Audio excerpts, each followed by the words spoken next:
Vamos ahora con otro ejemplo de series numéricas. Nos van a preguntar lo mismo. Tenemos una serie y nos piden si converge o no converge y si converge a cuál número lo hace.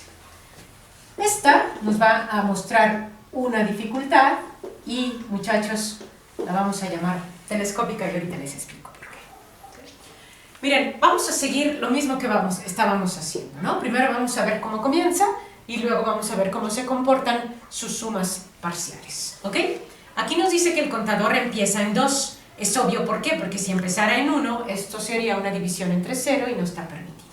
Entonces 2 al cuadrado es 4, 4 menos 1 es 3. El primer término es 1/3 con el contador en 1. Ahora, ponemos el contador en 2. 2 al cuadrado es 4 menos 1. No, ya la regué, ¿no? Este es en 2 y ahora nos vamos al contador en 3. En 1 no lo podemos poner. 3 al cuadrado es 9 menos 1, 8. Contador lo ponemos en 4 al cuadrado, 16 menos 1, 15. Y uno más lo ponemos en 5 al cuadrado, 25 menos 1, 24. Y así sucesivamente, ¿sí? Acuérdate la definición de converge o diverge para una serie. Para una serie teníamos que ver el comportamiento de una suma parcial, ¿no? Entonces vamos a empezar con las sumas parciales y vamos a ver cómo se comportan. ¿Cuál es tu objetivo? Tu objetivo, se vale soñar, es encontrar un término para la enésima suma. Después sacas el límite y decides si converge o no, ¿ok? Entonces empezamos con la primera suma parcial. Generalmente, muchachos, sí es la primera suma parcial, pero voy a hacer que este término coincida con el contador. Eso es a tu gusto, ¿sí? O sea, lo puedes poner como la primera suma parcial, pero como mi contador empieza en 2, yo voy a empezar también en 2, ¿no? O sea, sumando el primer término es 1/3 y párale de contar, ¿sí? Sumando el segundo más el tercer término, o sea, el 2 y el 3 del contador, tendría 1/3 más 1/8. Teniendo que sumar eso, nos tendríamos que ir a 24avos, muchachos, y eso nos da 11/24. Lo puedes hacer sacando tu común denominador o como gustes, ¿verdad? 11/24avos. Vamos a contador en 4.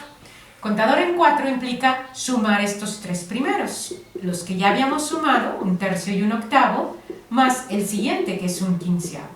Híjole, aquí el común denominador nos vamos a tener que ir hasta 40, ¿verdad? De hecho, a mí la suma ya simplificada, perdóname, me dio 21/40, ¿verdad? Pero 40 no es el común denominador porque no divide a 15, ahí hay que hacer la operación, ¿ok? Una más, muchachones, tendríamos con el contador en 5, sería 1/3, 1/8, 1/15 y 1/24, que ya lo habíamos calculado aquí. Cuando sumamos estas fracciones, nos vamos a 17/30 como resultado. ¿Ok? Entonces lo que sigue es tratar de encontrar una expresión para la enésima suma. Y aquí es donde vienen los problemas. ¿Por qué? Porque si te fijas, el contador es sub 5 y aquí es 30. Entonces tú dices, bueno, lo multiplico por 6. Pero aquí es 4 y es 40, aquí es 3 y es 24 y aquí es 2 y es 3. Así que digas tú, bueno, tiene una lógica, no la tiene. Ahora voy a doblar esto. ¿Qué pasa si este es 17 y 17, 34 sesentavos? Voy a doblar esta, que sea, no sé, 42 ochentavos. De todas maneras, muchachos, no hay una lógica. ¿Cómo me voy de 4 a 80, de 5 a 60, de 3 a 24? Queda entonces la gran duda de cómo rayos se puede armar una expresión para la enésima suma. Y no se puede, es decir, no podemos en base a desarrollar las sumas así de manera individualita, no podemos. Entonces, lo que vamos a hacer es vamos a transformar esta expresión en otra a través de fracciones parciales para ver si podemos encontrar un patrón, que al final de cuentas es lo que nos interesa, un patrón para la enésima suma, para después tratar el límite, cuando n tiende a infinito. ¿Ok? Entonces, muchachones, vamos a tomar esta parte del pizarrón y vamos a descomponer en fracciones parciales. En este canal tenemos un video de cómo se hace esto de descomponer en fracciones parciales, ¿sí? Lo puedes ver, por ahí te ponemos el link y te puedes volver para acá, ¿verdad? Fíjate bien, la expresión que quieres descomponer en fracciones parciales es esta. Lo primero que hay que hacer es factorizarla. Es el producto de binomios conjugados, ¿no? Para que te dé una diferencia de cuadrados. Déjame poner primero el negativo y luego el positivo nomás para que coincida con la forma como yo lo resolví. Pero la verdad es que no importa, ¿sí? Entonces, lo siguiente es decir, el denominador es producto de factores lineales no repetidos. Esto se puede abrir en dos fracciones, una con un numerador A y otra con un numerador B. Y luego lo trabajas para encontrar cuánto vale A y cuánto vale B. Yo encontré, ya lo hice, y me dio que A vale 1/2 y B vale menos 1/2. Esto no lo voy a explicar aquí, lo puedes checar en nuestro video de fracciones parciales. Entonces, ¿qué quiere decir, ingenieros, muchachones? N cuadrada menos 1 se puede convertir en 1/2 de N menos 1, o sea, en el denominador, más menos 1/2, y el denominador es N más 1. Entonces, voy a trabajar estas en lugar de esta expresión, porque con esta expresión ya vi que las sumas parciales no me llevan a nada. ¿De acuerdo? Entonces, tu objetivo es trabajarlas de manera diferente para transformarla en una expresión telescópica, y ahorita vamos a ver por qué, y luego poder saber si converge o no. Vamos a hacer un poco despacio. Vimos entonces que nos resultaron 1/2 y menos 1/2 nuestros numeradores. La expresión original la abrimos en 2, pero podemos factorizar el 1/2. Lo voy a hacer por conveniencia. Entonces factorizo el 1/2 y me va a quedar multiplicando a 1 entre n menos 1 para que se forme este término.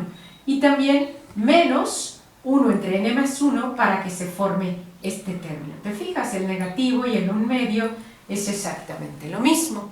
De tal manera que nuestra serie se transforma en 1/2 por la sumatoria de estos términos. ¿Ok? Acuérdate, estamos hablando de una serie. Entonces, vamos a trabajar con estos y sus sumas parciales para tratar de encontrar el enésimo término de la suma. ¿Ok? Entonces, aquí los anoté, muchachones. Empezamos con el contador en 2, pero nuestra expresión, no sé si la tenga que copiar acá o se puede ver desde aquí, ¿sí? Nuestra expresión es esta. Entonces, el contador está en 2, 2 menos 1 es 1, y pongo este como denominador. 2 más 1, 3, con signo negativo, y eso me da la primera suma parcial, ¿sí? Con el contador en 2. La siguiente suma parcial es tomar íntegra la anterior, más la siguiente con el contador en 3. Entonces, 3 menos 1 es 2, que lo tengo aquí, y 3 más 1 es 4, que lo tengo aquí. ¿Ok? Si me sigues, entonces tenemos la siguiente, que sería S sub 4, que es decir, copiar íntegra, la que ya teníamos, y sumarle el siguiente término con el contador en 4. 4 menos 1 es 3, menos 4 más 1 es 5. Entonces este sería el siguiente término. Y si te fijas, aquí tenemos que este tercio con este tercio se pueden eliminar, ¿verdad? Y nada más, párale de contar. La siguiente suma parcial, yo quiero, acuérdate, no pierdas de vista tu objetivo, que es encontrar una expresión para S sub n. ¿Okay? Entonces, el siguiente paso es S sub 5. Tomar íntegra, la que ya teníamos, y ponerle la siguiente con el contador en 5. Entonces, 5 menos 1 es 4, menos, que es este menos de aquí, 5 y 1, 6. Si te fijas, seguimos pudiendo eliminar este 1/3, y ahora entra otro personaje que es 1/4. Vamos a ver si ya tenemos un patrón. Fíjate bien quiénes son los que sobreviven aquí. 1 y 1/2 como positivos. 1 y 1/2 como positivos. ¿Ok?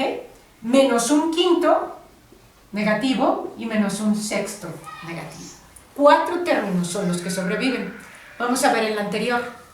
1 y 1/2 como positivos. Y como negativos sobreviven 1/4 y 1/5. 4 términos. ¿De acuerdo? Entonces parece que ahí hay un patrón. Vamos a ver aquí quiénes sobrevivieron. Pues todos, porque nadie se eliminó. Pero es 1 y 1/2 como positivos y 1/3 y 1/4 como negativos. Este no se ajusta al patrón, pero no importa, porque acuérdate que nosotros queremos ver cómo se comporta en el infinito. Límite cuando n tiende a infinito. Si este es el primer término que no se ajuste al patrón, no importa, porque queremos que se ajusten los términos muy grandes, ¿ok? Entonces yo creo que ya alcanzamos a ver, muchachos, qué pasa con la enésima suma. Fíjate bien, si el contador es 5, siempre tenemos 1 más 1/2. 4, 1 más 1/2. 3, 1 más 1/2. N, estos términos no cambian. 1 más 1/2 siempre va a estar presente. Sin embargo, los negativos, esos sí están cambiando. El contador estaba en 3, el primer negativo era 1/3. El contador estaba en 4, el primer negativo era 1/4. Entonces, el contador está en n, el primer negativo es 1 sobre n. ¿De acuerdo? Y el siguiente negativo es súmale 1 al anterior, ¿no? Entonces quedaría 1 entre n más 1. Y esto, volvemos a decir lo mismo, es muy valioso. ¿Por qué? Porque ya tenemos una expresión para la enésima suma y ahora lo único que resta es extraer el límite.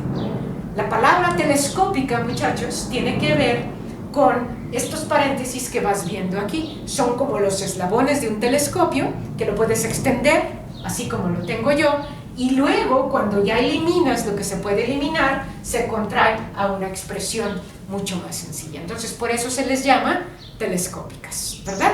Vienen de haber trabajado las fracciones parciales, ¿ok? ¿Por qué me metí en el rollo de fracciones parciales? Porque no pude encontrar un término para la enésima suma si lo trabajaba tal cual como está aquí, ¿verdad? Entonces, esa fue la dilación, ¿ok? Bien, entonces el siguiente paso es límite cuando n tiende a infinito de esta cosa, ¿verdad? Entonces sería límite cuando n tiende a infinito de 1 más 1/2 menos 1 entre n menos 1 entre n más 1. Como n tiende a infinito, aquí se pone el infinito y la división entre infinito en teoría de límites tiende a 0 y tiende a 0. Imagínate, tienes un chocolate dividido entre todos los habitantes del planeta Tierra, pues les toca una morucita o nada, ¿ok? Entonces, ¿cuánto es esto? 1 más 1/2 es 3/2, ¿no? 3/2 es el resultado del límite. Pero no te olvides que traíamos este cuate aquí, que lo sacamos factorizado de la serie, ¿verdad? Salió de los coeficientes del numerador. Entonces, tenemos que multiplicar esto por 1/2. Entonces, la suma, muchachos, la suma sería 1/2 multiplicado por 3/2. Y eso nos va a dar 3/4. Entonces, podemos decir que la serie converge y converge a 3/4. ¿De acuerdo?